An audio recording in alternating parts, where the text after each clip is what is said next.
Okay, so welcome to lecture 14 of our CS2 classes. And in yesterday's lecture, we talked a bit about risk modeling, right?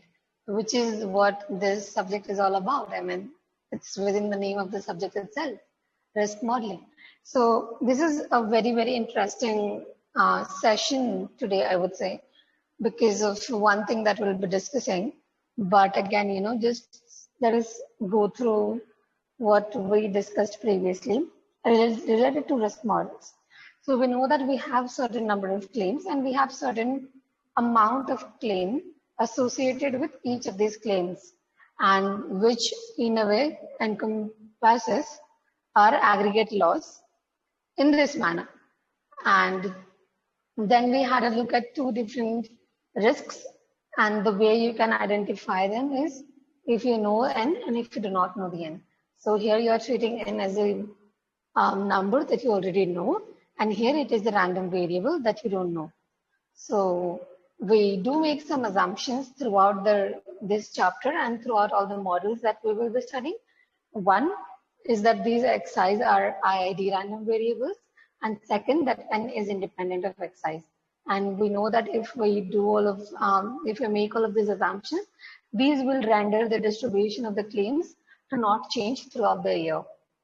Also because these are IID and also because n is independent of xi. So, and then we had a look at collective risk models. So we started off with identifying the distribution of S, which we denote as G of S. I don't know. So, okay, I haven't written that in. Yeah, I have. So we have G of X, which denotes the distribution for S, which is the aggregate claims. And we had a look at some example to understand this union, which translates to summation, as in when we add the probability to this set. And what we are doing is we are just adding over all the n's the condition that is being satisfied.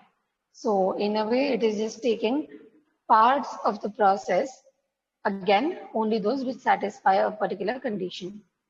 So this is what we get at the end. And today we will have a look at deriving a particular distribution for some information that is given to us regarding the frequency of the claims and the severity of the claims. So does anyone have any doubts in regards to what we did in the last lecture? Any doubts?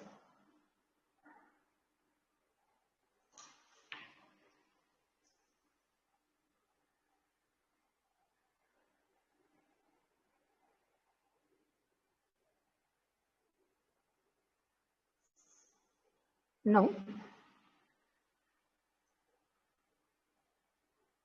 Okay, so I will take this silence as a no. So do let me know if you have any.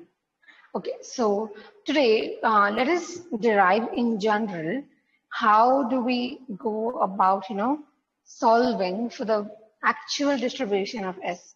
So what we did here was we only figured out a particular way to define a particular probability, but this is, as we saw, a very, very cumbersome process. Sometimes this is suitable, but most of the times we know the distributions of n and we know the distribution for x. This may not be this explicit every single time. So what do we do? So let us try to define our S for now as the addition of some two random x's. So here we had S equals to x1 plus x2, right? And in similar manner, I'm going to write here just for x and y.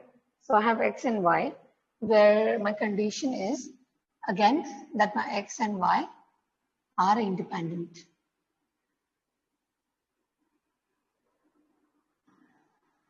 Okay, and let me denote the probability distribution of x as f of x. So I'll write this information as f of x, and it takes the value x, and for y, I can write it as y x. So, okay, I can actually write this. Why do I write x? It really doesn't matter, right? Because what defines our distribution, remember, is this y. This is just the value that y takes. So I mean, I could have written f of y, y, and x. I mean, it really doesn't make any much of a difference. So for our purposes, I'm going to keep it as x. So now let me ask you guys, if I have defined my s as x plus y, how do you think I can write my f of s as? Anyone?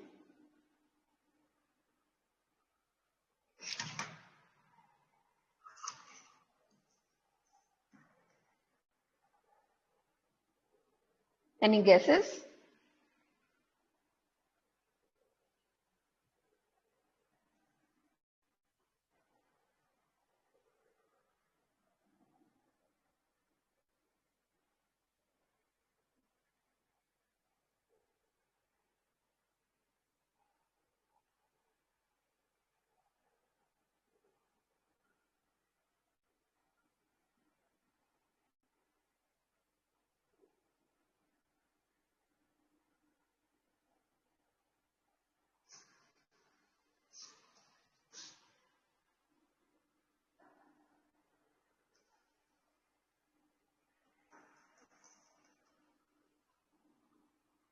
Anyone?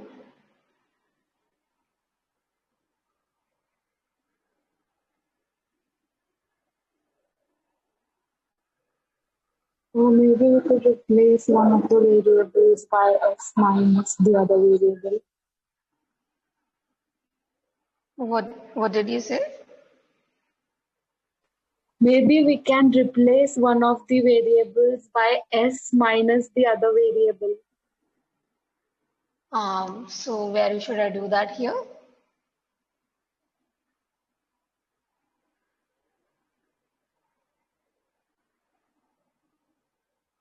Or rather, how should I do that here? That's what I was thinking about. Okay.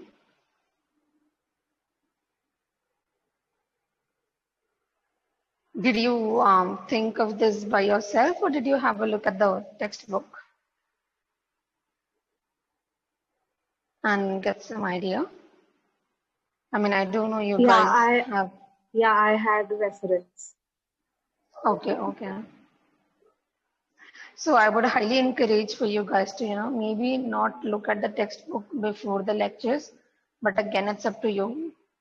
So yeah. Any ideas? Any thinking? I mean, I do not want the actual answer, or I'm not expecting you guys to, come up with something, because I mean, you guys are not doing PhD here. So I just want you guys to think, put on your thinking caps and just think about what all are the possibilities, what all things can happen.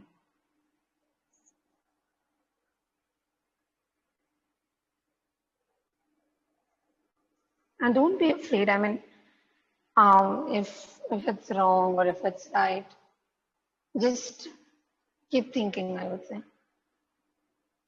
We can do it by MGFs as well, right? MGFs as well. So we know for X and we know for Y. So what do you think I should do if I'm talking about MGF? So again, like we'll have to write it as expected value of e raised to t into s. Yes. So s equal to basically, so if we are writing it again, expected value of e raised to t into x plus y. Yeah.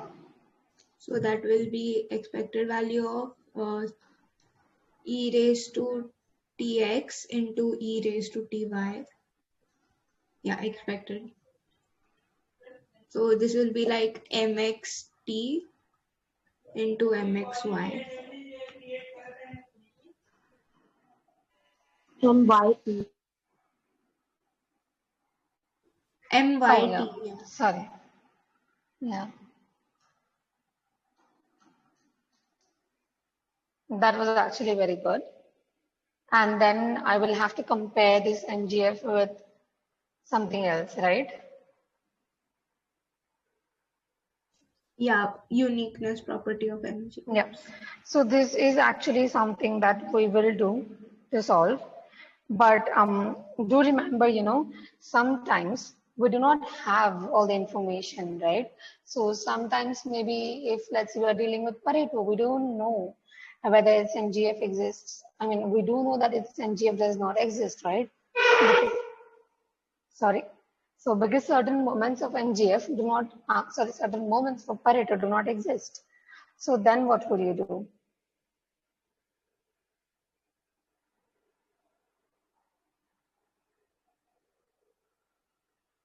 But this is actually something that we will be employing in a particular question that we'll be solving in a minute.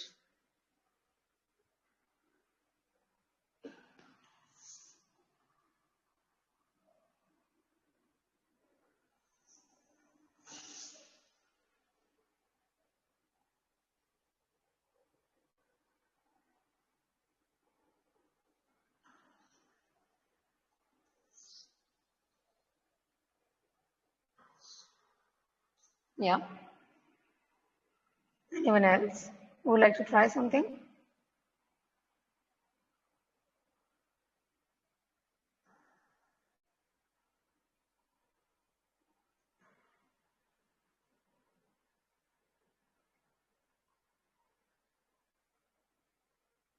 No one?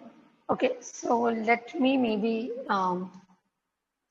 take us all through. So let me just erase this now. Okay, so what I have here is f of s, right? And all I know is something about x, something about my y. So I know these two probability distributions, and I know that I'm summing up two here or maybe more independent random variables. And now I have to figure out my distribution for the sums. So let us leave it blank for now. We do not know what it is, or maybe I can just write. Okay, so the way we write it seems as if you are doing a multiplication sort of something, but again, it isn't a multiplication. So it's something known as convolution. So I have f of x here, and I'll have f of y here. And I can maybe put a star there or a dot here. It's fine if you do any of these, but your textbook, I guess, uses a star. So the concept that we will now be studying is called convolution. Sorry. So this is called convolution. So this is the formula, but again, we don't really understand how and how, like, what is convolution first and how do you get this thing at the end, right? So I'm just doing some housekeeping thing first. Whenever we're talking about convolution, it is theoretically not correct to say that, we are convoluting x and y, because you can never convolute some random variable. What you convolute is the distribution of the individual random variables, and then you get the distribution for your compound distribution. I mean, you get the compound distribution of the aggregate claims. So, okay. So the very first thing that we will do is maybe, okay. So we have this f of s as f of x star f of y. So let us think of it as multiplication, okay. And we'll see how to build up the convolution from that. So we have a f of s, and let me say that my s random variable takes the value z. So we know that I can write this as f of x, small x. So this is small x, and we have f of y. So now what I do is, instead of writing f of y small y here, I know that my random variable s takes the value z, and I also know that I have assigned small x value to my capital X random variable. So if I'm saying that my s is equal to x plus y, then I also know, right, that my y, so okay, let me write it here. So if my z is equals to x plus y, then I can rewrite my y in terms of z and x, right? So it will become z minus x. Does this make sense to everyone? So what I do is, Instead of writing a small y, I'm writing f of y z minus x here.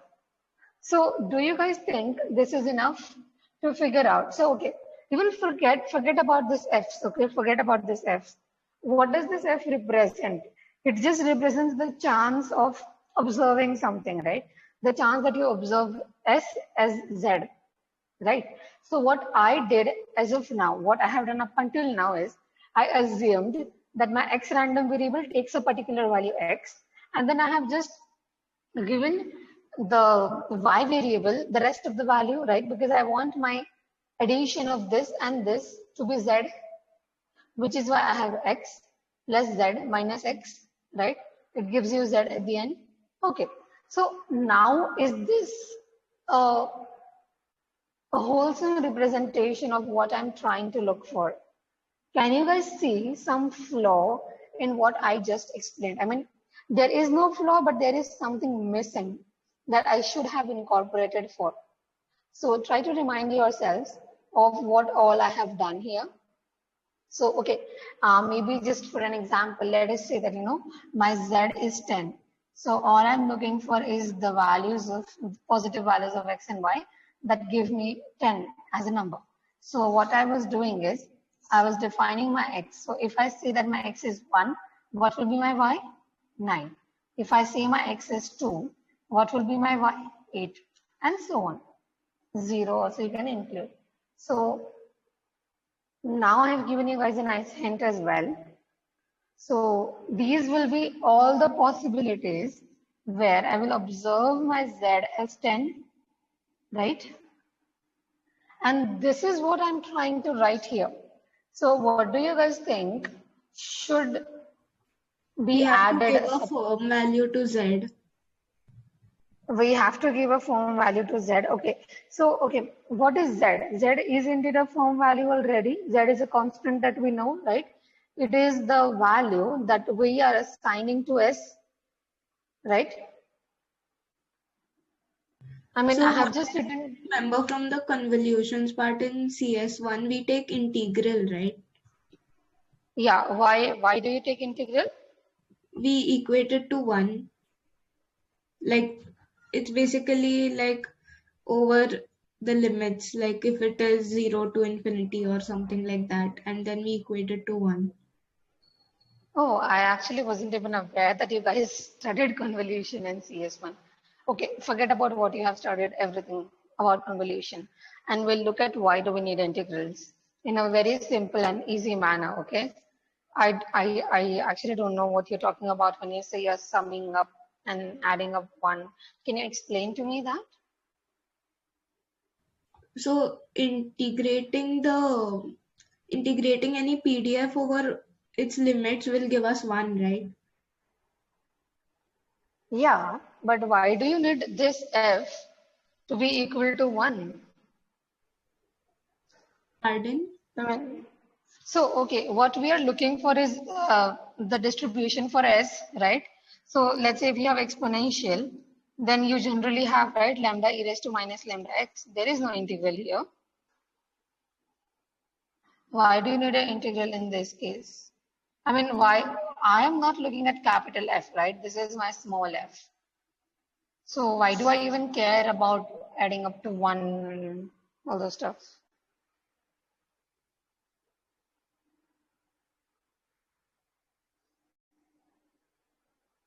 Oh, maybe in CS1 it was like we had to find something, or that's why we integrated it. But here we just need the distribution. So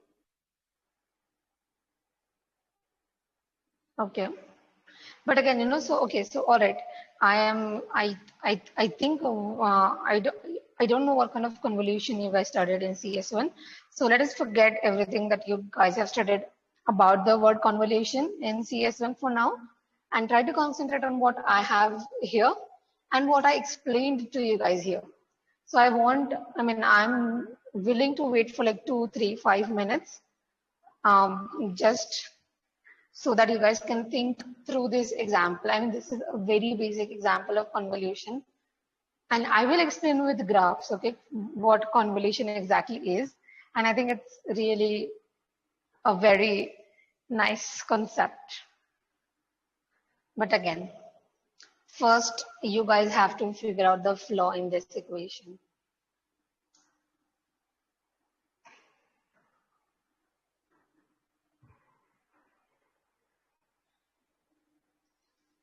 Try to, explain this equation to yourself, and then try to explain this example, and then see what implied assumption we are making here, which might not hold true in general, basically in this example.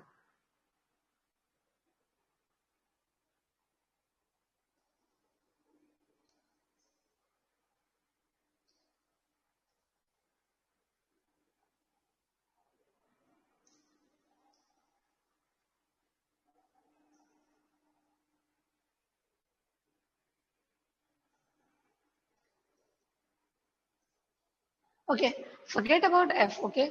Let us talk about the probability. So if I'm talking about the probability, that means Z will be 10. How do you guys think I should write this for this particular example? Anyone?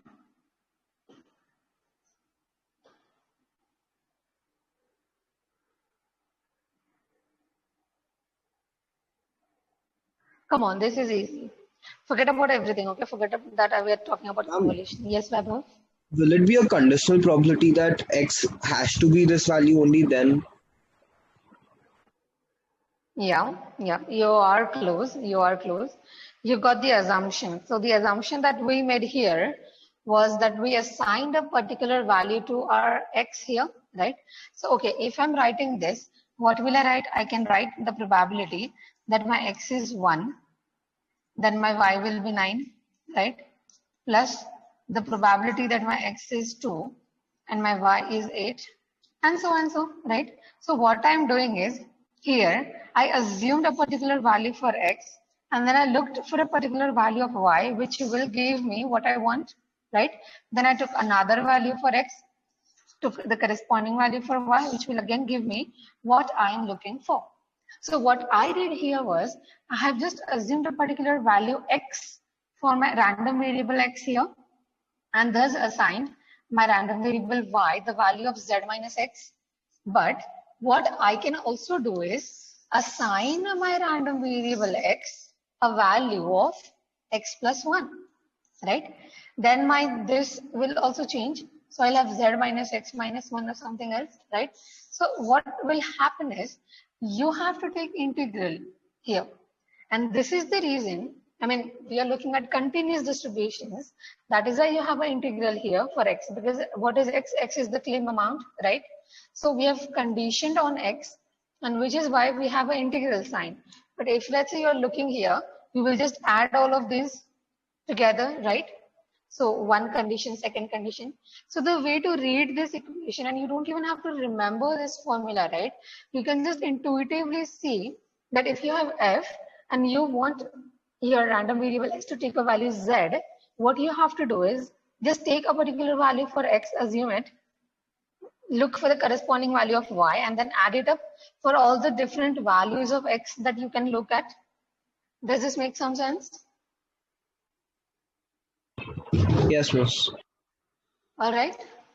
And again, so just to give you guys an explanation, what we can do is we can maybe go through a graphical representation of this thing and see how the distribution of S actually looks like, even before writing it in terms of, formulas and something. And I would really, okay, so maybe we should start that on the next page. Okay, so now we'll try to illustrate what the formula that we just studied. Okay, so let me write the formula again. So we were looking for f is equal to z, and we got that this should be f of integration of x, f of x, and f of y, z minus x. All right. Okay. So okay, so just for this case, I'm assuming that my y is a uniform random variable and so is my x, okay, just to make the graphs a bit easier. All right, so now I'm drawing my y, let's say. So this is axis that I have, x-axis and y-axis. And if I'm trying to draw my f of x here, so let me just say that, okay, maybe start with y. So what I'm drawing here now is my f of y. So let us say it looks something like this. So it is a uniform random variable with these limits, okay? And rest of the time it takes the value of 0. So what is this? This is my f of y as small x, all right? So yeah, this is small x. But what I want is not this, right? It is f of y z minus x. So let us go step by step, and first we'll try to see what happens if I substitute instead of x minus x. I'll get a mirror image across this axis. So I'll try to draw a same graph here, right? And what will this be? This will be my f of y, sorry.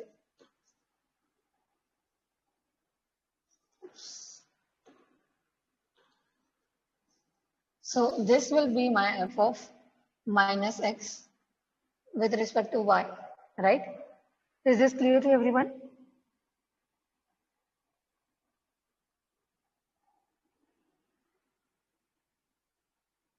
Yes or no? Yes, ma'am. Yes, ma'am. Okay, good. Okay, but again, this is not what we are looking for, right? So maybe we should do something else. We have to add certain value z. So again, we are just taking an arbitrary amount z, and let's say if we move z steps ahead, this distance is z, okay? This distance is z. So I get somewhere here. Okay, I mean, these can overlap. No issues. The z could be up until here or up until there is, you never know. So this I have plotted is my f of y, z minus x. Does this make sense to everyone? Okay. So now what I will do is, now I will plot my f of x here, because at the end, what I am doing is I'm multiplying this f of x with f of y, right? So if any of these values is 0, then I know that my f of s will also be 0, right? So let us see. Let me just plot my f of x somewhere. Let's say I plot my f of x here. So, I mean, it can take higher values or it can take lower values as well. But just for simplicity's sake, I'm drawing it here and I'm keeping it at the same level, okay? So this is my f of x here. So maybe we should try to plot the territories here. So what we have here is, for f of x, the values it takes are like this, right? I should have drawn it a bit bigger.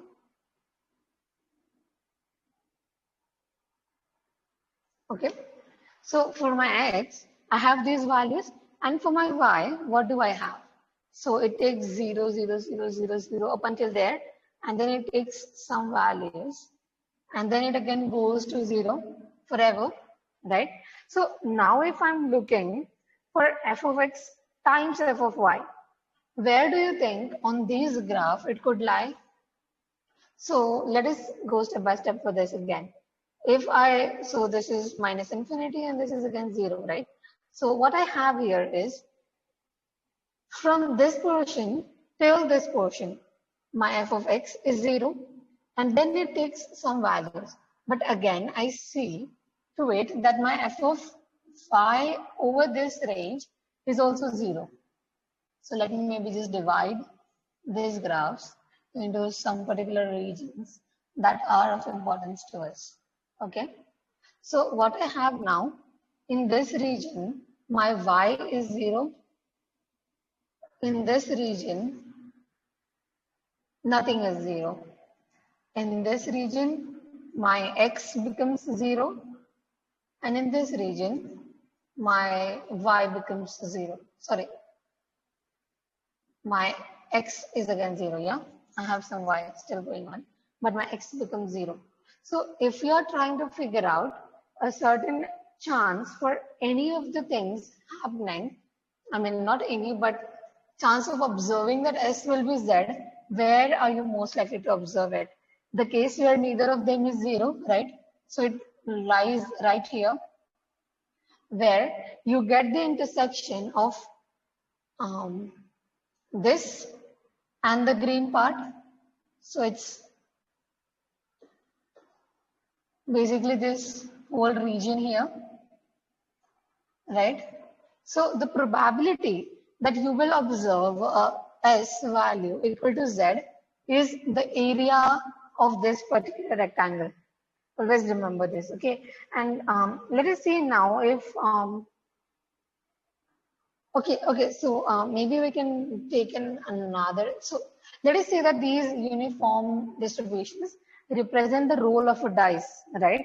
So we see that if I have a X, it will be something like this, and it can take values from, let's say 1 to 6, right? So it will be something like this, forget about that. So the same will be true for X and Y. So this I'm talking about rolling a die. So my X comma Y is rolling a dice. Okay, and now the another distribution that I am looking at is S, and the way I am defining my S is X plus Y. So this is the sum of the roll of two dice. So what I have here is, if I were to plot my distribution for S, what will I have on the x-axis? So first of all, here I should write f of S. Just let me write it like that. And here I'll have the value of Z, right? So what are the values that my Z takes? So now if I say that this is some, so let's say this Z is particular some one. So, okay, forget about everything. We have a roll of dice and we can know the chance of observing each and every number from 2 to 12, right? So we'll have 0, 0 here, and then at 2 it will start to take off, and then we have this observed until 12. I mean, sorry, at 12 there will be some chance of it happening, and at 13 it will go to 0 because you can never observe 0 really, right? So we know the peak happens at 7 because for 7 we have 3 basically, 3, 4, and then what you have 5, 2, and then you have 6, 1 and 1, 6, right? So you have 6 chances of observing a 7, and that is what is the most likely case here. So again, you started off with 2 rectangles, and when you add them up, you get a triangle something. So this is a bit, not intuitive, I would say. But again, when we are trying to look for the chance of S happening, so the area that we got here, the area where they have, so this is the area which shows us the probability of observing this value for S. So what essentially this area is giving us, it is giving us the value on the y-axis here. So if let's say my Z here was 7 and I was looking at this example, then I would get a value which may be somewhere here. So this would be the area under the curve right here. So this is how I get my representation for my Z values. But again, not necessary in each and every case. Within these rectangles, you will get something like a hip.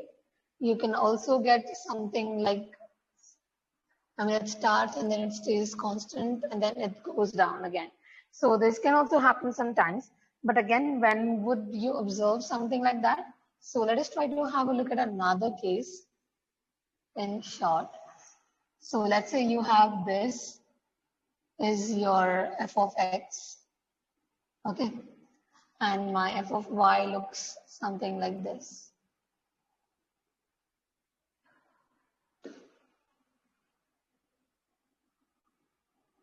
Okay. So this is, let's say, my f of y for now. Sorry. Yeah, I can write y, right? I mean, you guys do understand that it is z minus x. Okay, so now what I'm doing is I'm moving on my x-axis.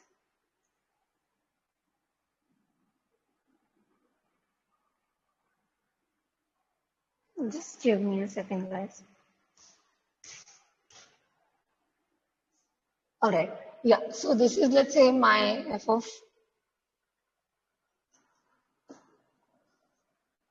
y z minus x. Okay, I mean, that is just the value that your y takes. So now what do you guys think will happen if I, try to substitute again for different values, and if I try to, move my f of y through the x? So basically, what I'm talking about right now is the change in the values of x. So what we looked at here was this inside the integral, right? But now we are talking about this integration of x part as well. So we are talking about the varying values of x. So if I vary my values of x, then this graph will also change somehow. So if it is here, I know that there is no intersection. So what I will observe for this s is 0.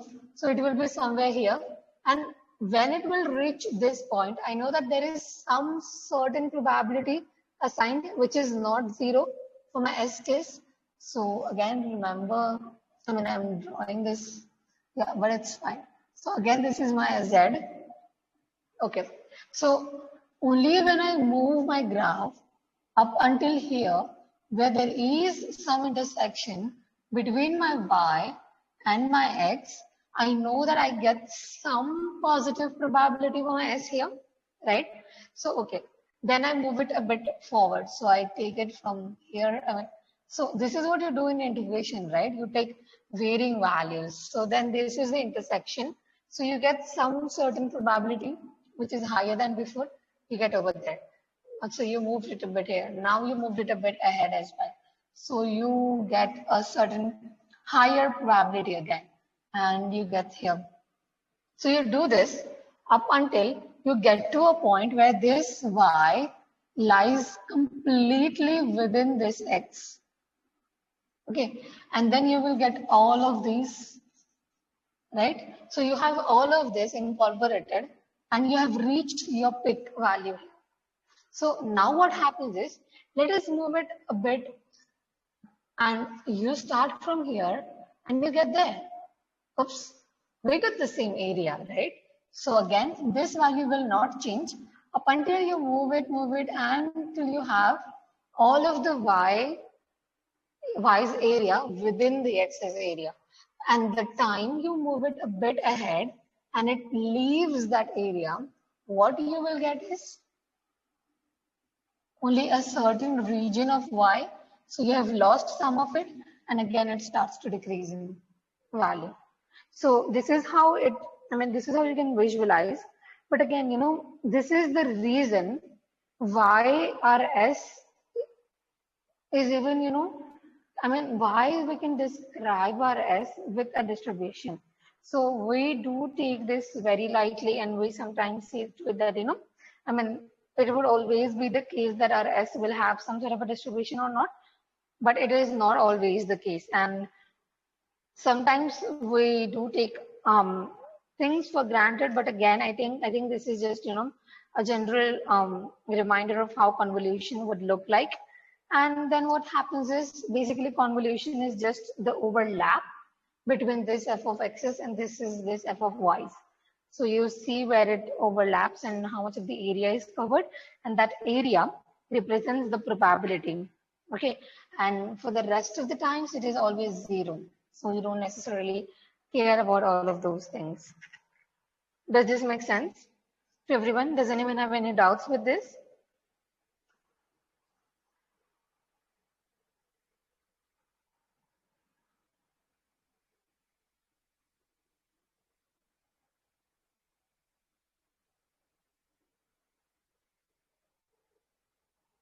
Ma'am, why do we integrate it only over x?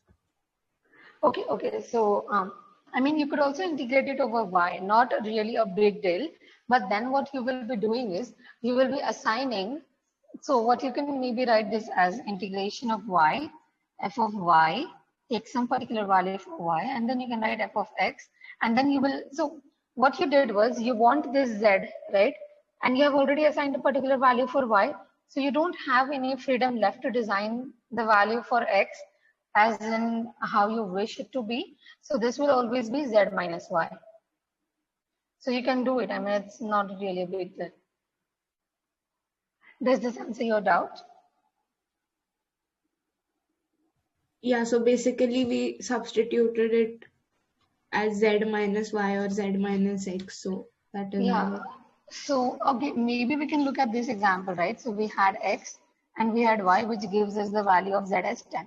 So we have 0, 1, 2, 3, 4, blah, blah, blah. And here we'll have 10, 9, 8, 7, and so on, right? So if you're already varying x, if हम कह रहे हैं, कि हमारा x 0 है, then 1 है, then 2 है, then 3 है. So in a way, you're taking into account all the possibilities once, right? And now if you vary y, let's say if you try to, add one more integral to it, and if you try to vary y as well, then what you would be doing is you will be taking the sum again. So it won't give you what you're looking for, right? उसका double मिल जाएगा आपको. So this would even, I mean, it's capital F might exceed 1 then, if you do this double integration sort of a thing. And I think it should be intuitive again, right? Why do you have to take this integral with respect to either x or y? Does this make sense? If not, I can explain it again. Yeah, ma'am, I got that. And why are we taking the multiplication in the first place of f of x into f of y? Okay, so why are we taking multiplication in the first place? That is a very good question. Oops. So we started with convolution right here, right? So, okay. So what's happening here is we have, so that is why I think I drew the graphs. So what happens is you have certain x and you have a certain y. So let's say I give you here the x value of -1. But again, this is not in our purview and this is not what I'm looking for, right? But again, I can still have my y variable taking the value 11, which is fine with me because let's say I'm looking at, the positive values on this. Y can take 11, but my x cannot take -1. So to discard such happenings, what we have to do is we have to define what all range we have which is acceptable for x and acceptable for y.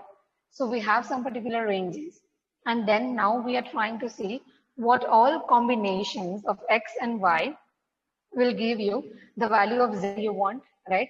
So we see the chance of x taking a particular value and the chance of y taking a particular value at the same time, which will give us a particular z, right? That is what we want. So at the same time, if I'm saying that it should happen at the same time, then these graphs have to intersect. And when I intersect these graphs, I get a particular area. So this area will denote the probability on my y-axis for the random variable s here. And so when we try to write this in terms of mathematics, you get multiplication. So that is why you have multiplication in the place. Does this make some sense? Yes, ma'am. All right. So it is the area that we want. And again, we want a particular value for my s, right, which is z. And my x and y should precisely be the same. I mean, what I think them to be. So if I say that my x is 0, then I need my y to be 10 at that time itself, right? And which is why you have to look at the overlaps between these graphs. कि ये हो रहा है, तो ये भी साथ में होना ही चाहिए, right? And that is the only case where you will observe your z.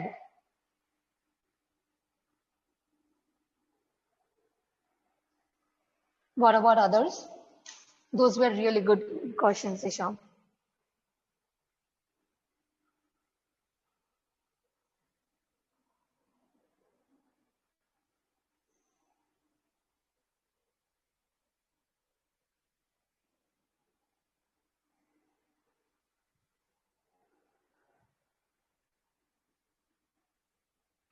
Okay, so Got it, ma'am. got it. Okay. So let me take a 5 minute break for now. And what you guys can do is go over the convolution part of it. And now what we will try to do is we'll try to define our function, the distribution function for our S random variable here, which would be, a bit similar to, I mean, it is exactly this. But again, we'll try to define it in terms of X and N, which is what we look at, in insurance cases. So let me give you guys a break for 5 minutes and we'll meet back at, 7:28 around. Is that okay to everyone? Yes, ma'am. Okay, all right.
All right. So, I mean, can someone say a yes if you guys can hear? Well, hello. Yes, ma'am. Yeah, I'm audible. Right? Okay. All right. So, any doubts with this? We only started here. So, yeah, any doubts? Anyone?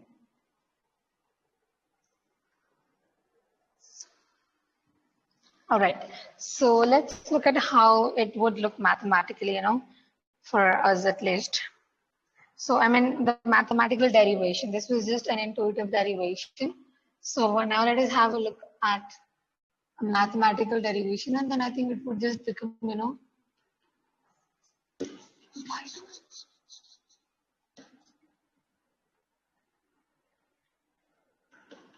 sometimes it's difficult, talk and write at the same time. But yeah, okay, all right. So when we are looking at convolution, again, I'm just gonna write this. So we are looking at the probability that I get S as Z, and this I can rewrite as, that my X1 and X2 together give me that same particular value. So again, I'm making all these assumptions that, so here we let X1 and X2 be discrete only for these purposes, discrete distributions, and they are independent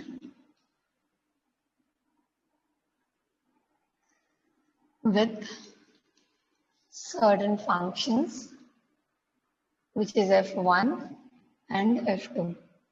Okay, and for everything we have x1 greater than or equal to 0, and so is x2. So this is just some information that we ought to know. All right, so now let us try to derive for this probability.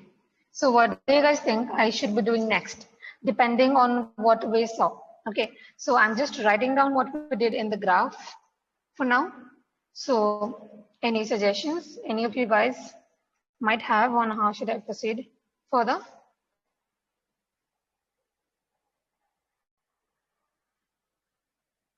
So when Vaibhav spoke about, conditional probability, yes, we will be using conditional probability right here.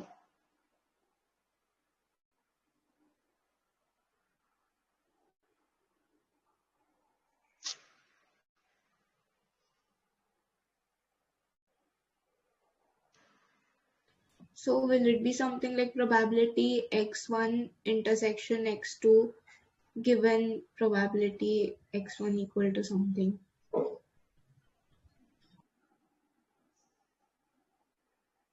Given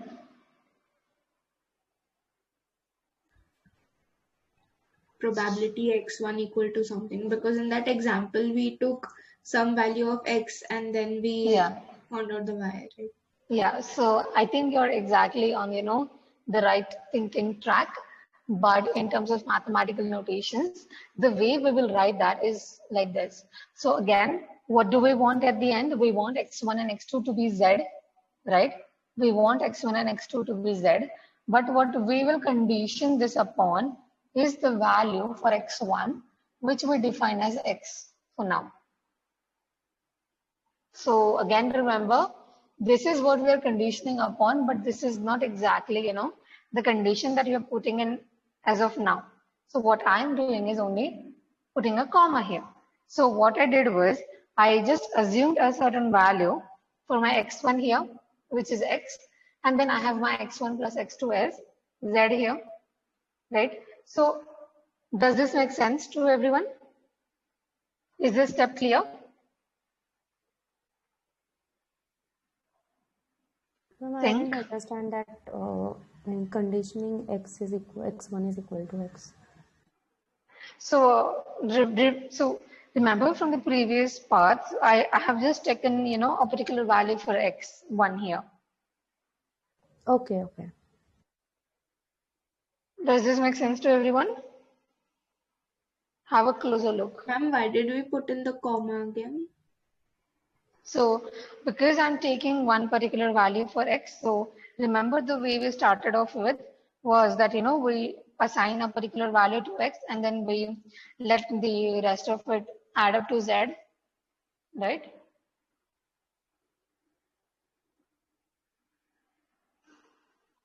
Okay, so let me say what I have written on the board does not make any sense. But there is something else that I can do for it to make complete sense. What is something that I'm missing?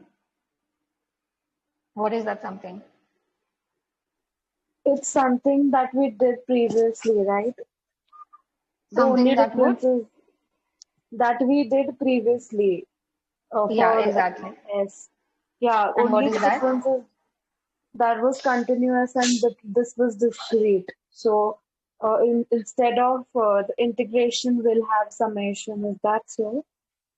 Exactly right. So instead of this integration, I mean, we will have a summation here over the values of x, because again, remember, whenever I decide that my x1 is taking a particular value of x, I'm restricting this summation to z. I am audible, right? Hello? Yes, Yes. ma'am. Yes. Yeah, okay, thank you, because I think आधा face चला गया है, but all right, we are good.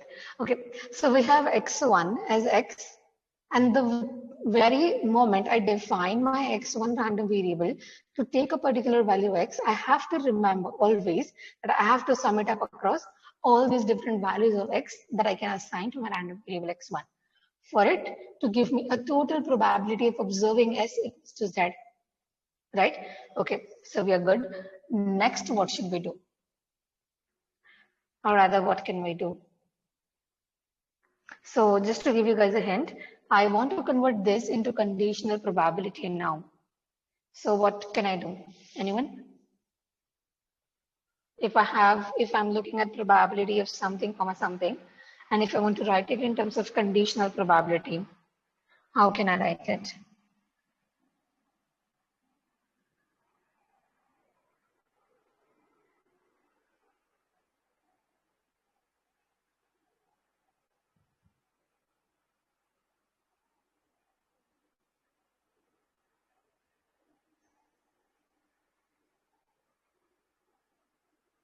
Anyone? Okay, let us start with this. If I have a conditional probability formula, A given B, how will I write this? Okay, now let me call some names. Intersection B upon probability B. All right, so we have probability of A intersection B, which I'm just writing as A comma B, just to make it easier for you guys. Yeah, so now go on and tell me, how can I write this thing in terms of conditional probability?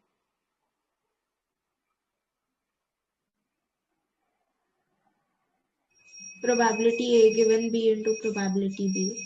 So probability. I don't know. Yeah. So Okay. probability x1 plus x2, or should I just say z? No, we'll keep it x1 and x2, right? Because we know the distributions of x1 and x2. We don't know the distribution for z, which is what we are trying to figure out. So we'll get the answer in terms of x1 and x2, right? So go on. What should I write next? Yeah, so it will be x1 plus x2 given probability x1 equal to x, and then the whole thing into probability x1 equal to x. Exactly right. And we shouldn't be forgetting our summation here with respect to x. Okay. So one thing, now what I can do, is there something else that I can do? So I have this probability of x1 being equal to x intact, right? So I'll just keep this intact. There's nothing else that I can do with this. Can I do something with this?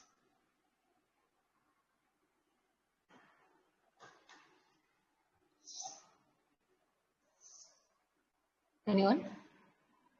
Substitute x1 equal to small x. Yeah, exactly. And that is exactly what we'll be doing. Very good.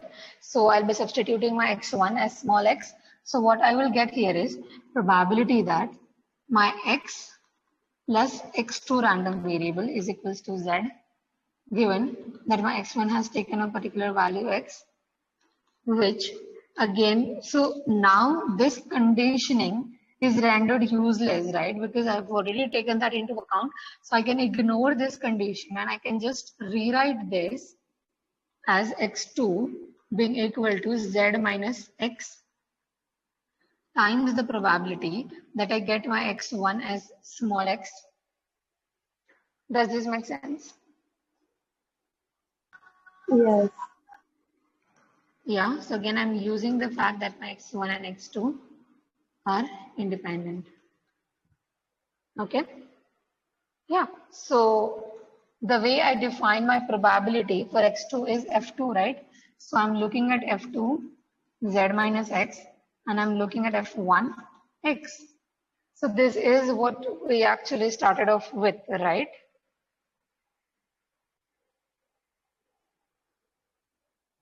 And this is what I mean when I say f1 times, I mean not times, f1 star f2, which is the convolution of f1 f2. So again, never say that it is a convolution of x and y. It is a convolution of their distributions. Okay. And if you have continuous, this would just change to integral sign. So this is how you can define the probability that my s will be equal to z.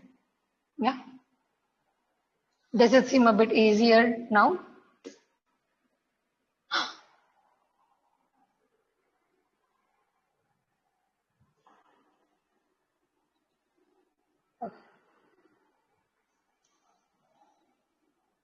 Yeah.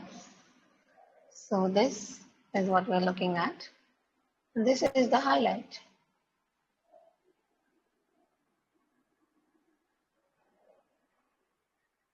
Does this make sense to everyone? Any doubts with this?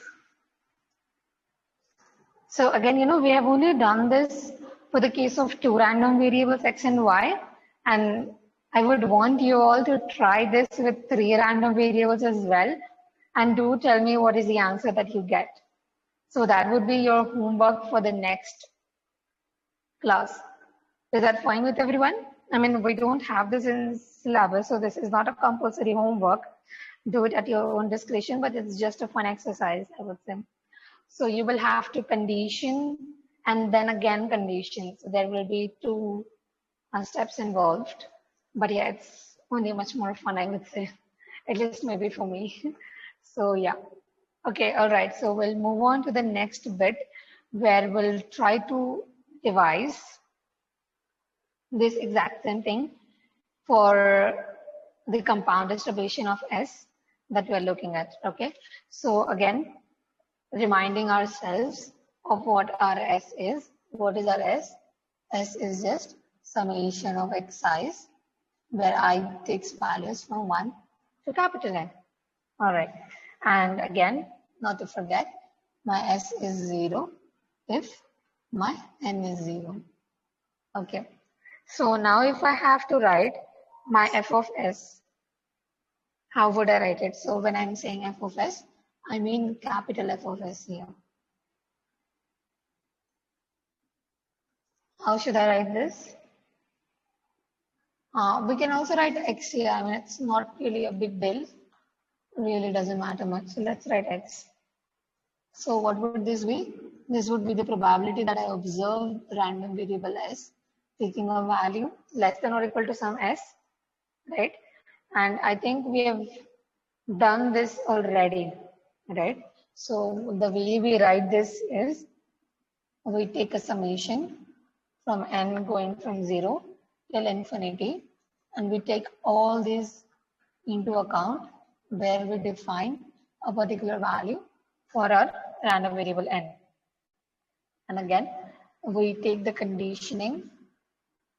So what we do is we have this and we like to take conditioning and we multiply it with the probability that my n is just n.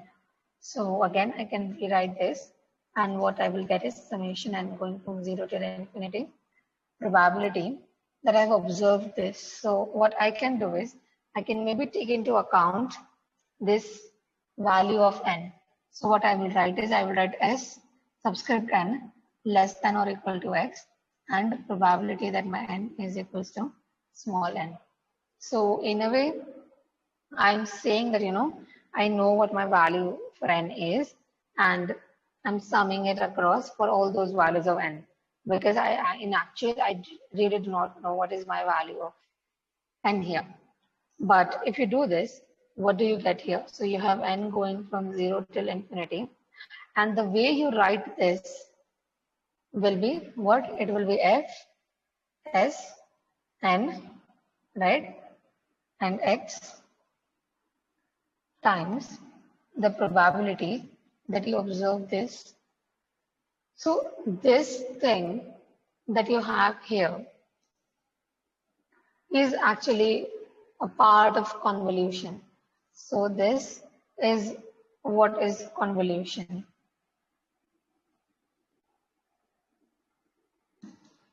Again, this is just, theoretical, because so what this is the product, right, of the convolution that we did of the individual distributions of x and y previously, right?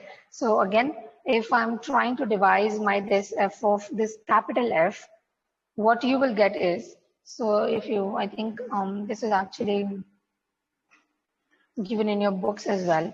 So if you, these formulas are like, it's cool to have these formulas, I would say. So now to define this f, the way we will define it here will be something like this. So I'm just writing it as z. Okay, maybe just stick with the notations that we have taken. So let us write it as f of Sn and x. So this would be something like, so what you will have here is, you will taking a sum. So again, sum if you are looking at discrete, and you take integrals if you are looking at continuous. So it's not a big deal. And you will have this. So, okay, what is this? So we'll remember when we had small f, when we were looking for the PDF, we had f times y. So that is the same thing that you will have here, but with one change. So if I'm summing this across x, what I will have here is small f of x, taking this random variable x, and capital F of y with z minus x. And the another way to write this will also be, again, summing up across x. But again, if you write it capital F here, then you would have small y here.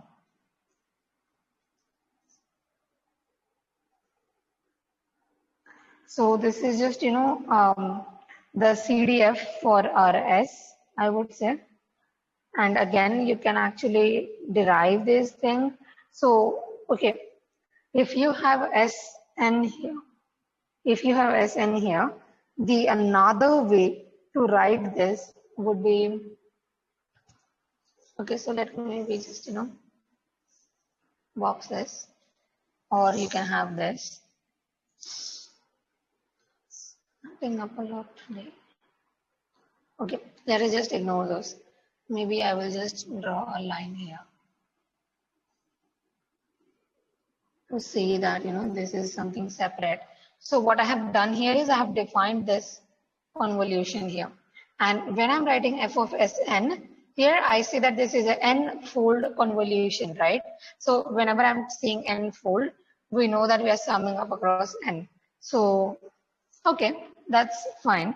So now if we try to look at something else, so again, the way I define my f of xn to be like, you can get really a cool result which would define a convolution in terms of another convolution. So I'm not going to derive this. If anyone is interested, you can let me know. So what I'm going to write here is just something like this. So for f of x and x, what I will have is summation of, let's say, y going from 0 till x. And then I have my capital F of Sn minus 1, x minus y times small f of x, y. So This is the n-fold convolution.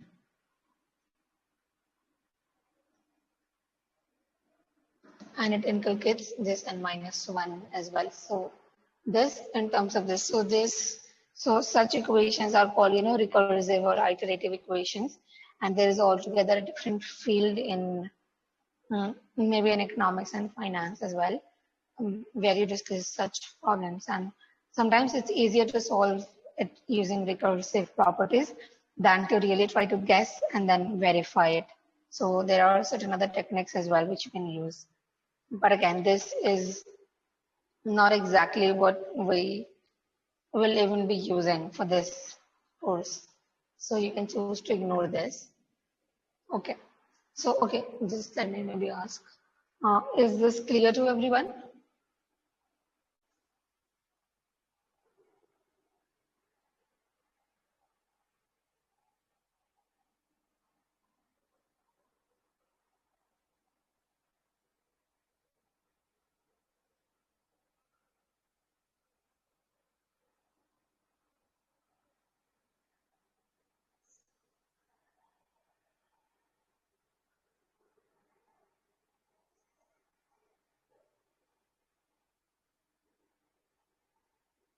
Does this make sense to everyone?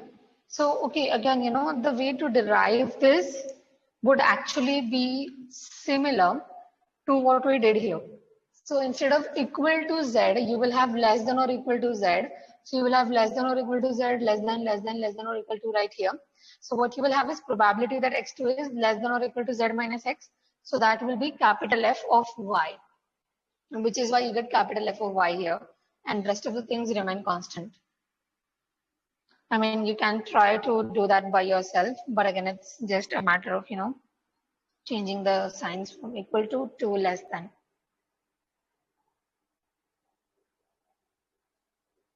Any doubts?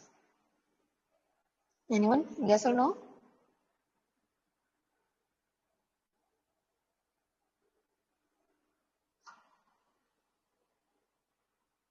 Hello? Do you guys need 2 or 3 minutes?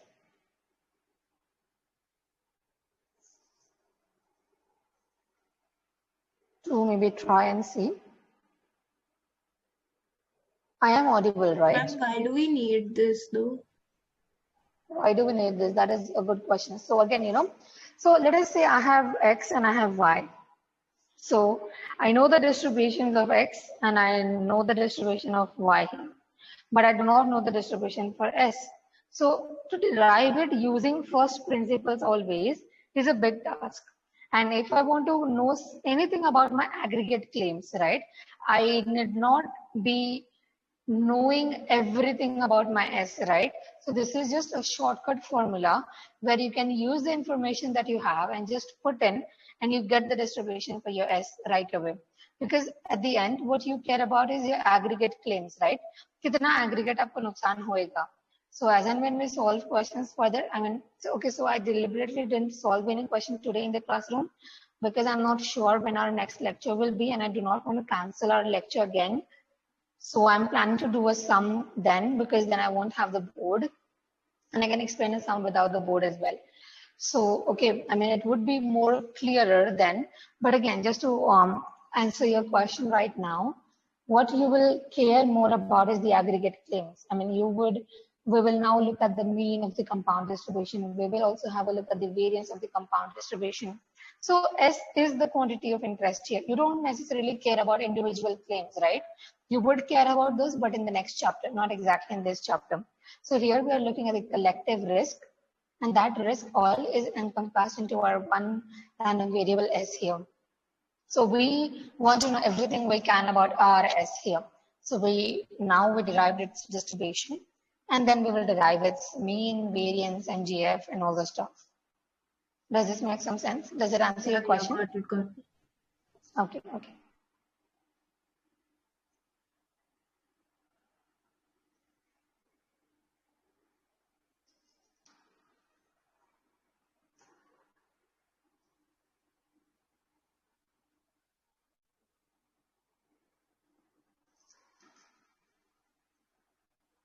What about others? Any doubts, any queries? Yeah, ma'am.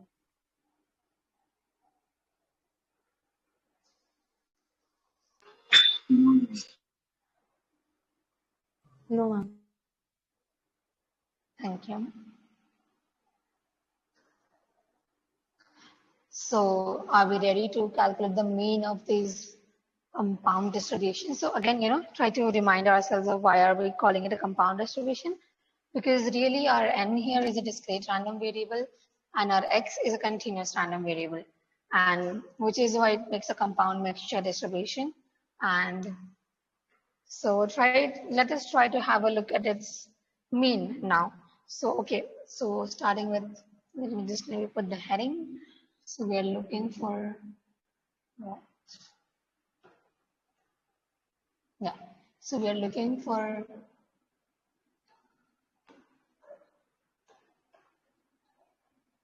moments of compound distribution.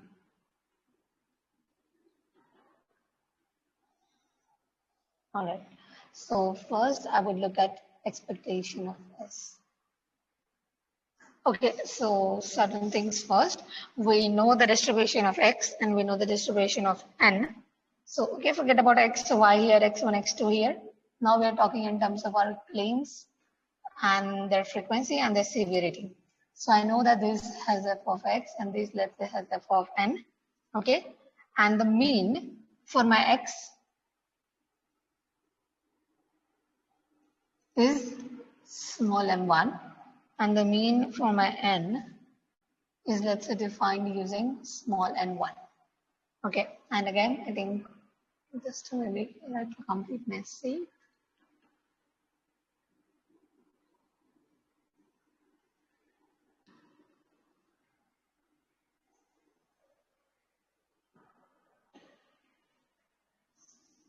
Again, we do not know the value of n, right? So it should ideally be capital N. Okay, so now if I have to figure out my expectation of S, how should I start? Does anyone have any ideas on what can I do?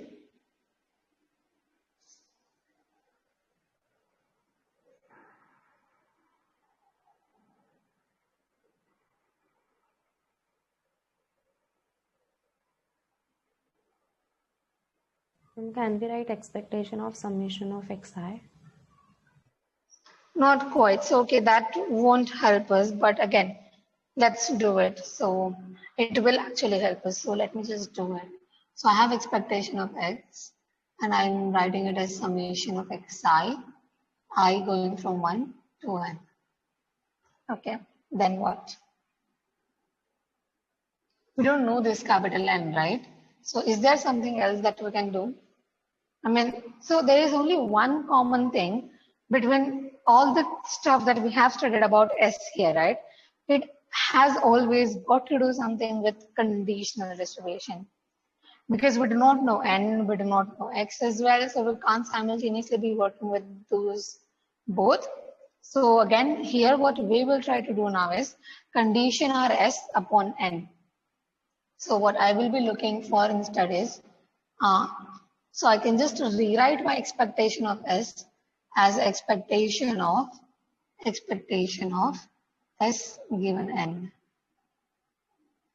Do you guys know why can I write it in this way?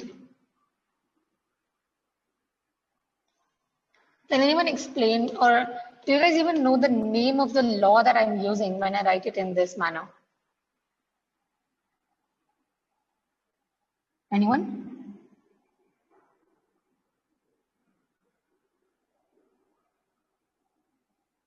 Have you guys seen this before?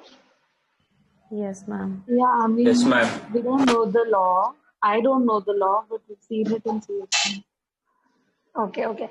So it's called the law of iterated expectations. I shouldn't be writing with yellow color.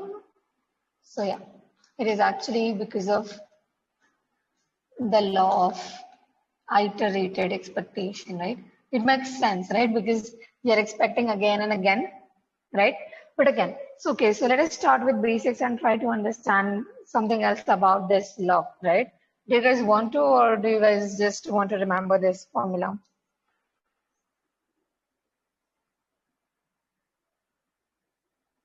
why do you think this will be equal to this? And not, I mean, isn't it a bit, weird and a bit just not intuitive the way we write this formula? So we have this expectation of S, which is what we are looking for. But what I am doing is I'm conditioning my S upon N and then taking its expectation, and then I take another expectation. So what's really going on there? So let us try to understand with a very simple example. Maybe I'll explain it in short. Oh, we don't have much time. So we have x1, subset x2, and subset x3. Okay. So what I am doing is I have x3, which gives me a lot more information than x2, which gives me a lot more information than my x1 here. Okay. So if now I were to write my expectation of x1. Okay. So maybe writing these in such a manner, let me just use a pictorial representation. So let's say if I have a circle here, and then I have a circle here, and then I have another circle here. So what do you guys think this smaller circle will be? Will it be x1 or will it be x3?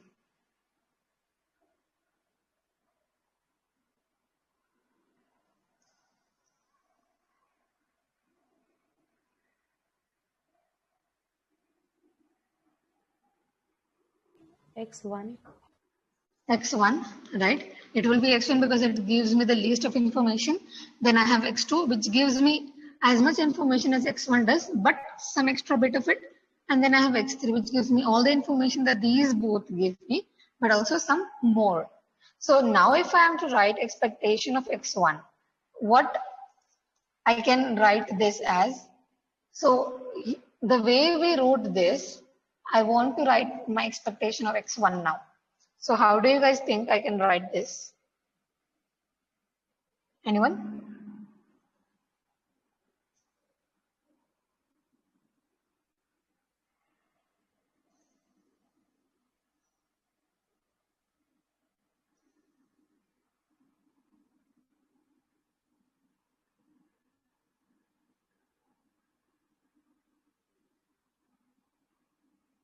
So the only information I have is that my x1 gives me lesser information. So my x1 is a smaller set than x2, which is again a smaller set than x3.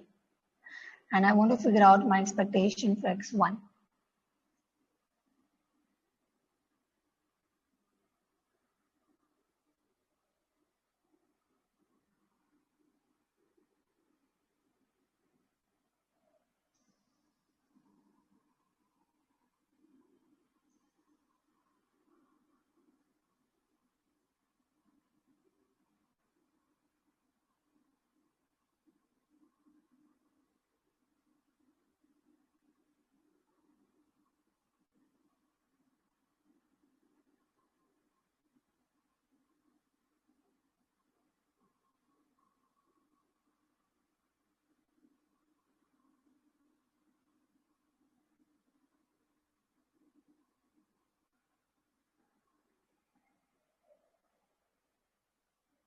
So you guys said, right, that you have studied this previously?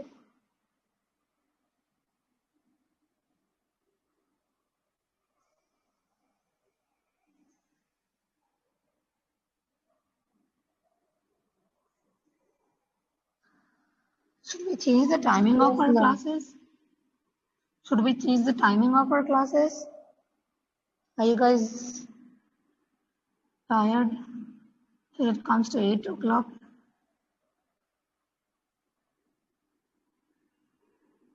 Because I really want each one of you to actively participate in the classrooms.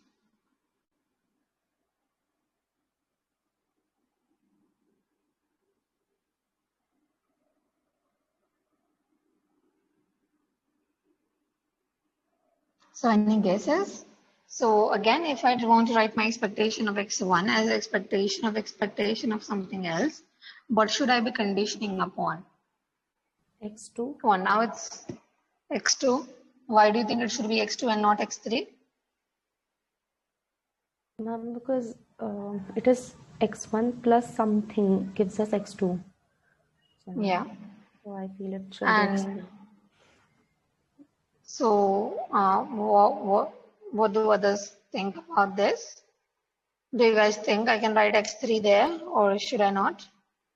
Can I or can I not?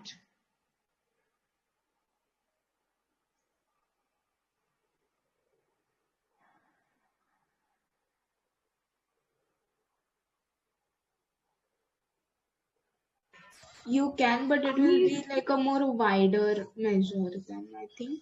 Yeah, right. I mean, I can still write x3. It wouldn't make much of a difference because I do have x3, which gives me some more information than x1. So that is all I need. Because what happens is, the only rule you have to remember with the law of iterated expectations is one. The smaller set always wins.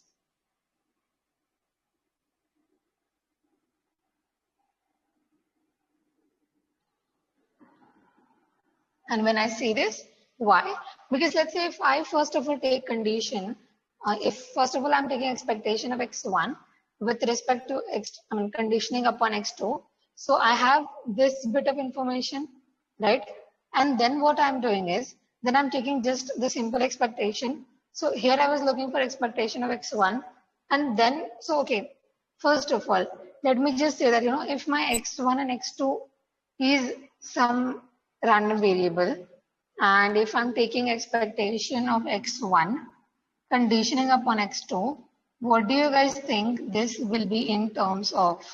Will this expectation be in terms of x1 or will it be in terms of x2? Anyone? Or will it just be a constant and not neither in terms of x1 random variable nor in terms of x2 random variable? How do you guys think it will look like? So I'm talking, let's say just forget about x. Okay. You think it will be a function of x1?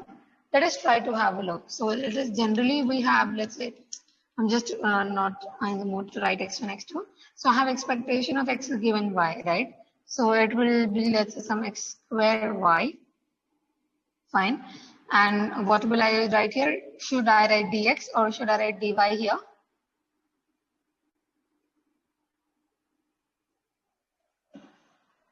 Anyone? dx. Dx, right? So again, when I wrote this, I'm already assuming that I know my value for y, okay? So I'm writing dx here. And whenever I take this integral, what will I integrate this with respect to? I'll write my x equals to, let's say, from 0 till it becomes infinite, right? So whatever value I have for after solving this integral, I'll be substituting all of my x's from 0 till infinity. So at the end, what I'll be left with is something in terms of this y, right? So it will be a function of y, not exactly a function, I would say, because y is not a random variable, but it is just a variable, right? So y is, it is not a random variable and it is just a variable, okay? So this is just a function of y, right? So never ever say that expectation of x1 given x2 will be a function of x1. Because whenever I take expectation of x, what I'm talking about is the values that x can take and I multiply them together with the probabilities for each corresponding values of x. So in a way, I'm substituting in for all the values that my random variable can take, and then I'm figuring out on an average, what is the value that I will observe for this particular random variable. So here, if you're conditioning it upon x2, then this will give you something in terms of x2 and its value that it will take. So this will be something in terms of small x2. So again, now I've figured out this. It will be something, some function of small x2, right? But I have to take its expectation as well. So what do you guys think this will be? So again, this will just be a function of x2, okay, not exactly x2. So it will just take some particular value, right, which we don't really care about.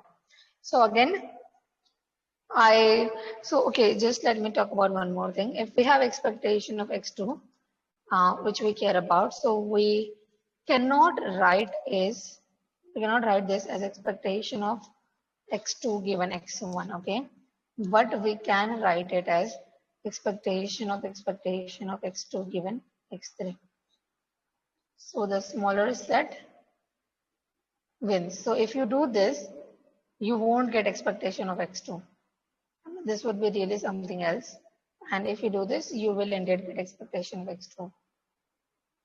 So this was just a bit about law of theoretical expectation. And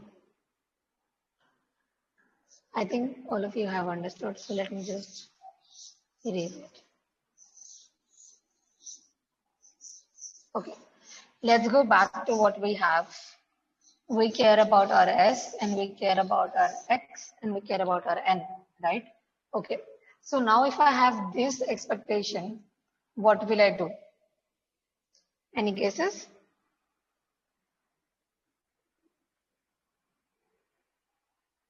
So the first thing I will do is I will assume in a way that I know what my value for N is. So this is just a constant which is small n, right?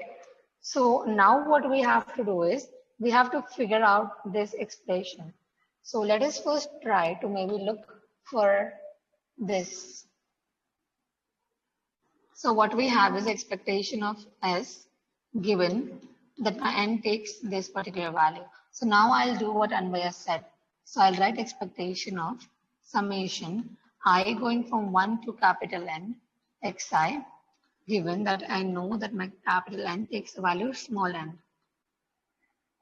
So now if I know that my capital N takes a particular value which is small n, what can I write this as? This will be expectation of summation I going from 1 till n xi, right? I've already incorporated this information here. So maybe,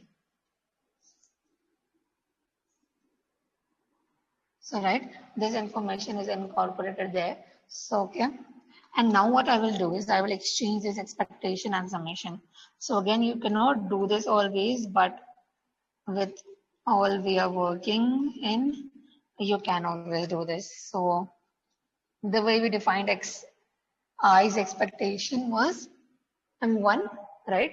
So what we have here is expectation of X will be M1. So, okay, and why will it be M1? Because again, my X's are identical and independently distributed. So they are identical. So my expectation for X1 is equal to expectation of X2 is equals to expectation of Xn, which is equal to M1. All right. So this is just summation I going from 1 to n. So I can rewrite this as n times m1, right? And remember, this is what? This is my expectation of S, given that my n takes a particular value, which is small n.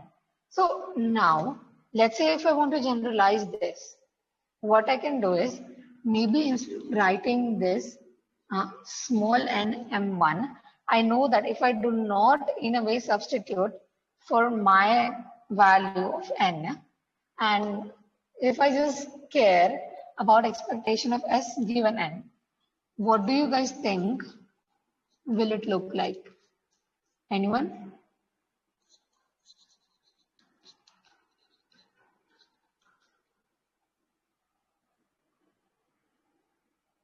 So again, we do not know the value for n really, right? So what we care about is this. So expectation of s given n is what we ideally want. But what I got here was expectation of s given n if it takes some particular value. So now if I talk about expectation of s given n, where I do not know what value it takes, what do you think its expectation will look like?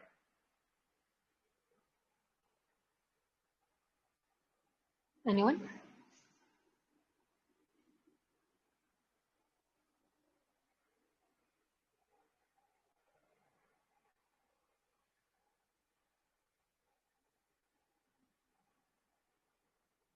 N1 into M1.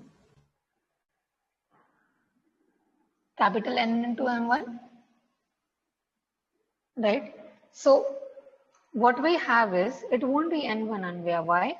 Because do we have this here? So, okay, I mean, you will have N1, but not right now. So what we are looking now is expectation of S given N, right? So whatever value our capital N took, we know that it was just, outright here. So if I would have written capital N there, this would have been summed up capital N number of times. So whatever value will my capital N take, that is the number of times I will be adding up my M1 here. So my expectation of S given N is just capital N times M1. But this is not my quantity of interest. My quantity of interest is expectation of S. And how do I write my expectation of S? It is expectation of S given N.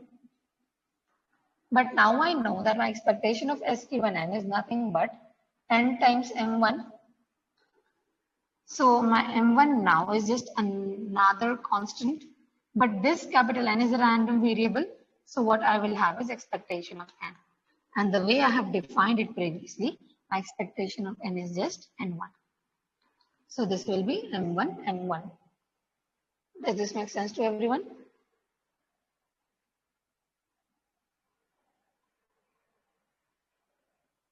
Ma'am, shouldn't that be N1 at the initial stage itself? I mean, where we wrote expected value of S given N. Why do you think that here it should be N1? Because ma'am, N is a random variable, so it won't come out as a constant, and then expected value of N would be N1.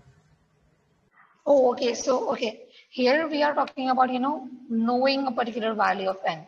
So we know a particular value that N takes. So if you look here, what I have done is, if I wouldn't have substituted for this small n here, what would I have? Capital N itself, right?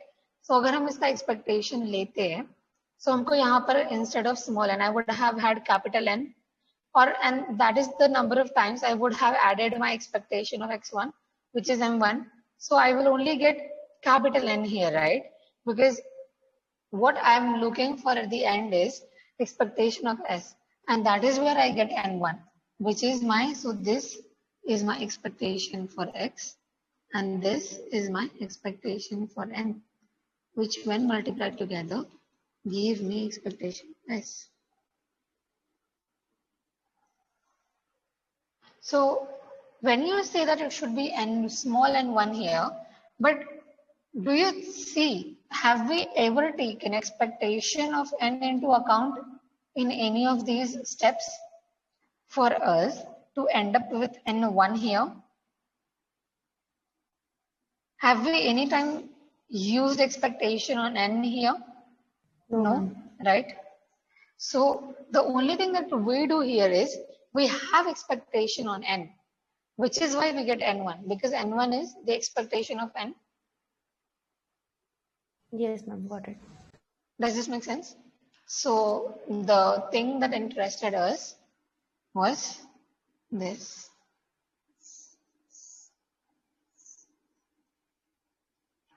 Which is ideally this.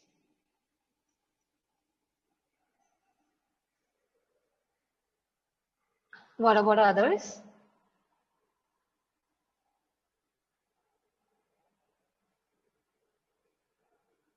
Any doubts? So remember when I asked you guys in the very first lecture, the way we should define our S, right? Even before I told you guys that it should be a summation from Xi. I think I remember, I guess it was Isha. Did you say that, it should be X times N? You said it, right? So now does it make intuitive sense if you have expectation of S as just expectation of X times the expectation of N? This is kind of like what you guys told me in the beginning, right? That S should ideally be X times N. So expectation yes, of that was assuming that all of the claim amounts are of the same amount, basically. Same amount, right? So here, because we are looking at expectation, we know that, we are only looking at one number. So we have expectation of S as expectation of X. times expectation of n. All right, so that was all about expectation. Let us talk about variance now. So if I'm talking about variance of S,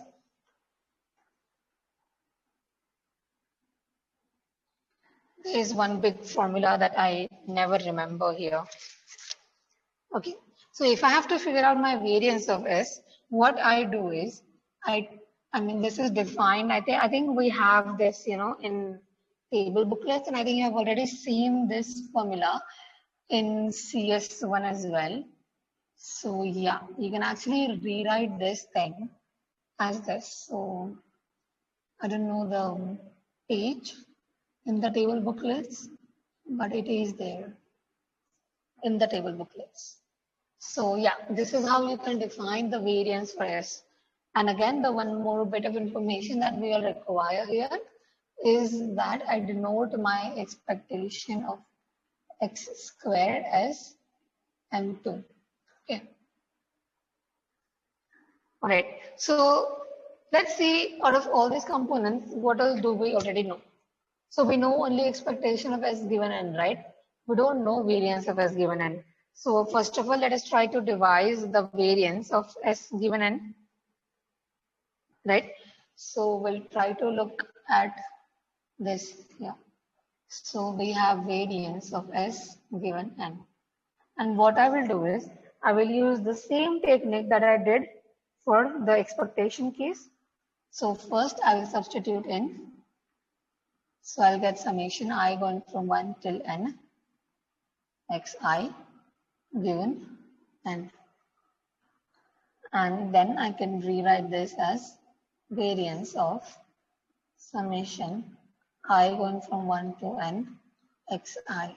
So again, what I'm doing is, I'm just assuming that I know my value of n. I mean, so okay. Even if I can rewrite this as this, right? Because I know that this n is just acting up as a constant here. So remember, whenever I use, if I apply variance or if I apply expectation to this n, then always remember that this is not a number, okay? This is a particular random variable, which will take a particular number at the end. So we know that, I'm assuming in a way that because I've conditioned it upon n, again, I'm just assuming that it is equal to capital N, so that I can write it in this manner. And then again, I'll just exchange the summation and variance. So what I will have is variance of xi. And again, if I were to write the variance of xi, because I really do not know its actual value, but I know that my expectation of x square is this, and my expectation of x is this, this will be my variance, right? And again, we are summing up these things n times.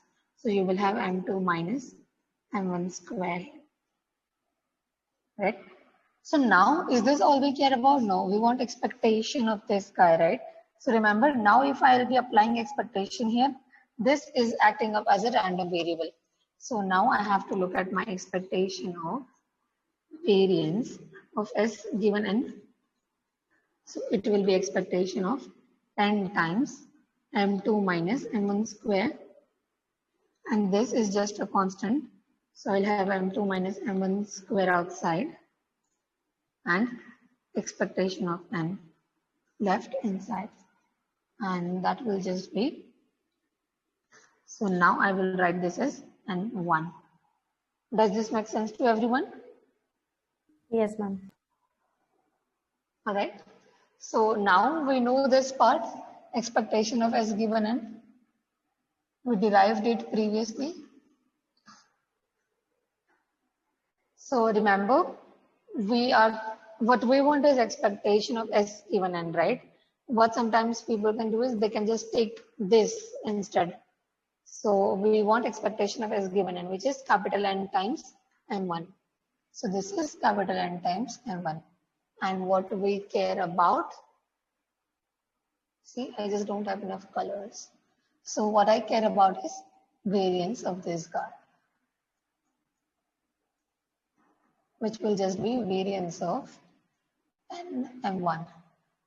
What do you guys think will happen now? M1 is a constant. So it will come outside with a square and I will be left with variance of n, right? So that's it. And that is how you can summarize your, so okay, again I can say that, my expectation of n square is n2 or something, blah, blah, blah.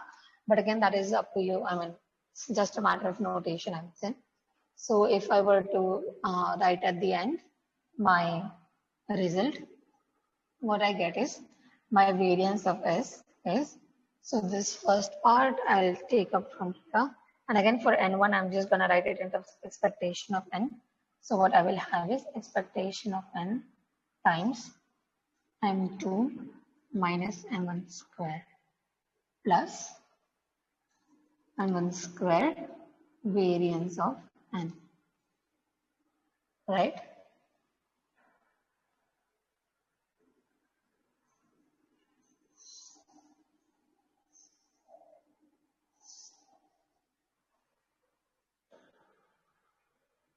Is this clear to everyone?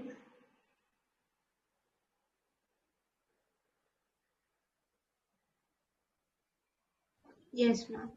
Yes. All right. So let me do the MGF as well today so that we can directly start with examples in the next lecture. So, okay. Now we will have a look at MGF. So MGF.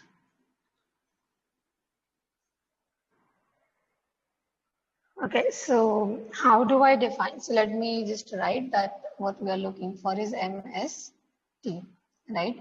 So again, we know the way we represent any MS. I can rewrite this as expectation of e raised to t s, right?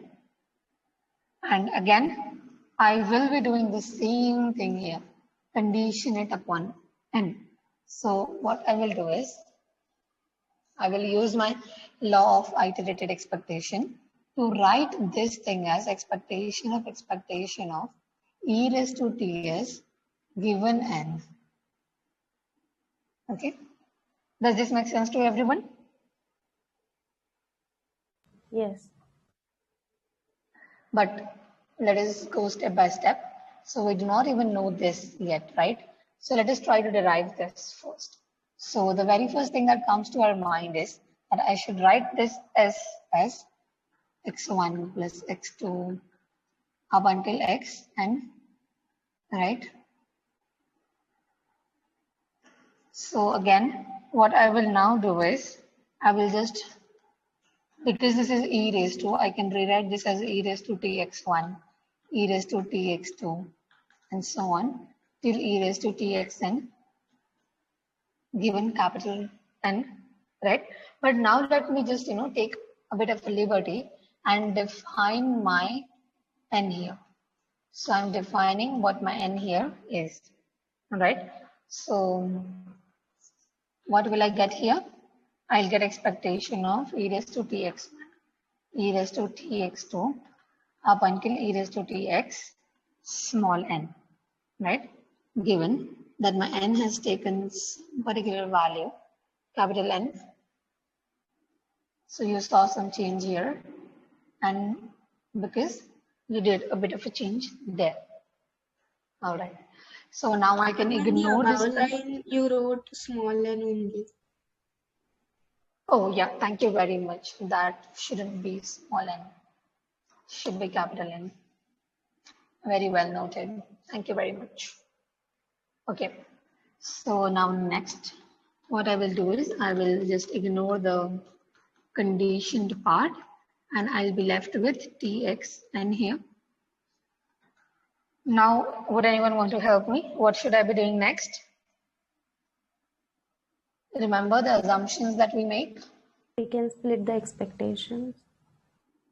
Exactly, right? So we will split this expectations and what I will get is expectation of e raised to tx1, expectation of e raised to tx2, till expectation of e raised to tx, and why? Because they are independent.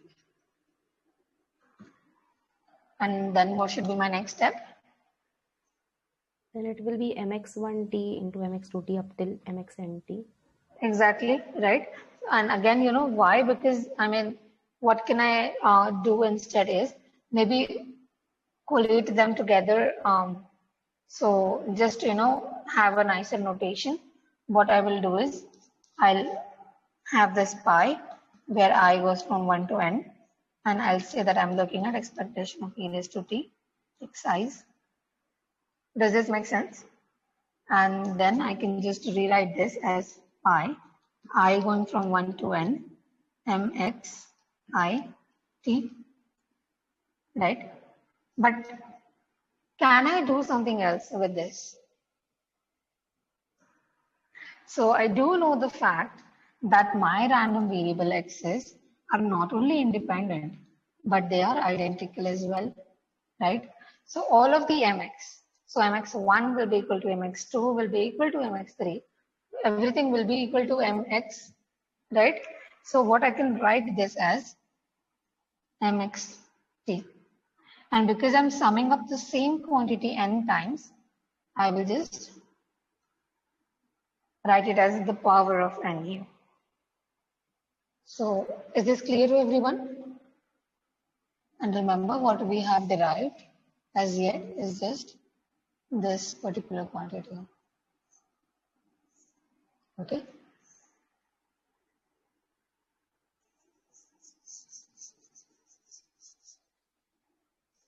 Does this make sense to everyone? Yes, ma'am. Yes, ma'am. But this is exactly right. But this is not what we care about. What we care about is now the expectation of this whole thing. So let us try to do that and see what we get.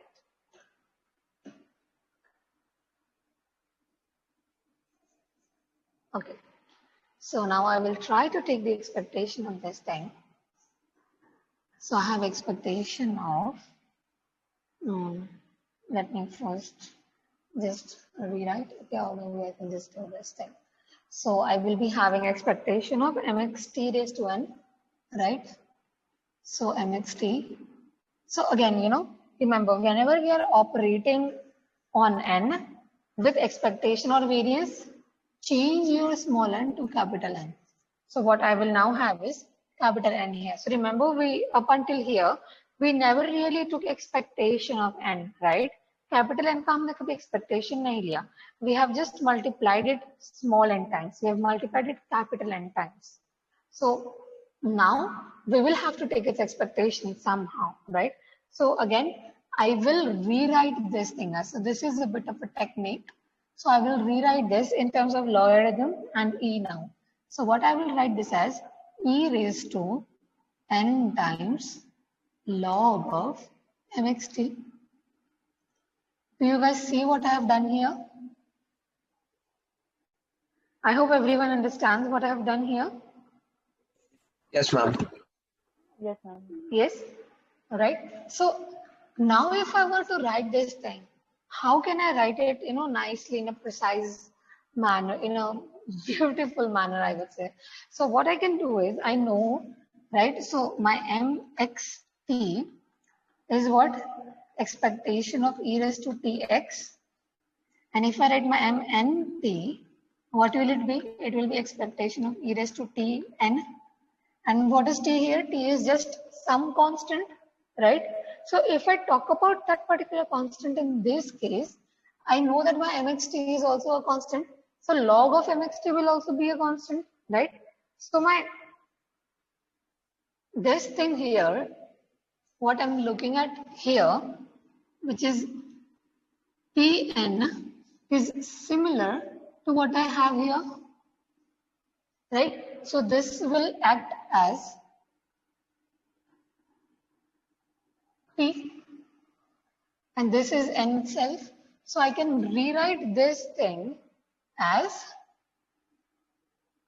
mgf with respect to n, where my t takes the value of log mxt. Does this make sense to everyone? Was the last step clear? Yes, Yes, ma'am. ma'am. Yes, ma'am. Perfect.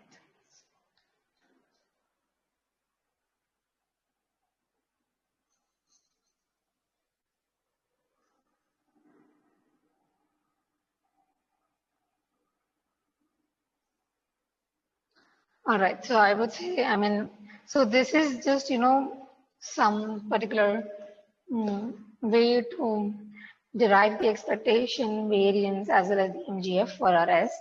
And that is all we have for today. So it is always very lovely to have you all. And I'm really sorry if I might be, encouraging you all to speak up a lot more than you might like to. But I think that is how I think learning might be happening at best. So yeah, that's it. And let me just